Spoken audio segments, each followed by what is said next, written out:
At least 25 children aged between 5 months and 8 years. महत्वाची बातमी महाराष्ट्रातही कफ सिरप व कोल्ड ड्रिंकवर बंदीचा निर्णय घेण्यात आलेला आहे. Good day. Cough syrups.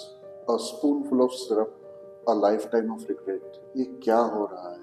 बहुत इजी है ब्लेम करना किसी को, पर जिस व्यक्ति ने अपना बच्चा खोया है आप उनसे जाके बात करें. कॉफ सिरप कब देते हैं?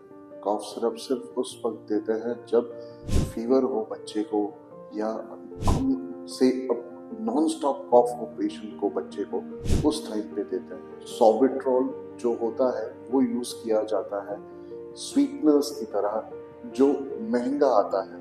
इसलिए वो कॉस्ट अवॉइड करने के लिए कंपनीज एंटी फ्रीज यूज करती है.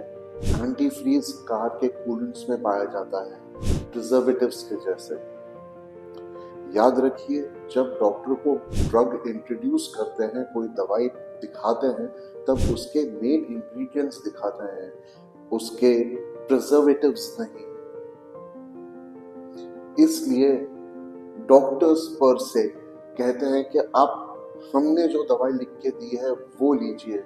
आपका पूरा अधिकार है कि आप जेनरिक मेडिसिन ले सकते हैं, लेकिन हमें नहीं मालूम कि वो जेनरिक मेडिसिन के अंदर प्रिजर्वेटिव क्या यूज किया गया है. मेरी रिक्वेस्ट है, एज अ पेरेंट आप उसकी एक्सपायरी चेक करें, दवाई फ्रिज में रखनी है या नहीं ये देखें, बॉटल खोलने के बाद उसकी लाइफ स्पैन क्या होती है वो समझ ले. बॉटल के अंदर सेडिमेंट या जो नीचे जो बैठ जाता है वो नहीं है, वो आप देख ले. कंपनी चेक कर ले कि क्या ये एक रेप्यूटेड कंपनी है.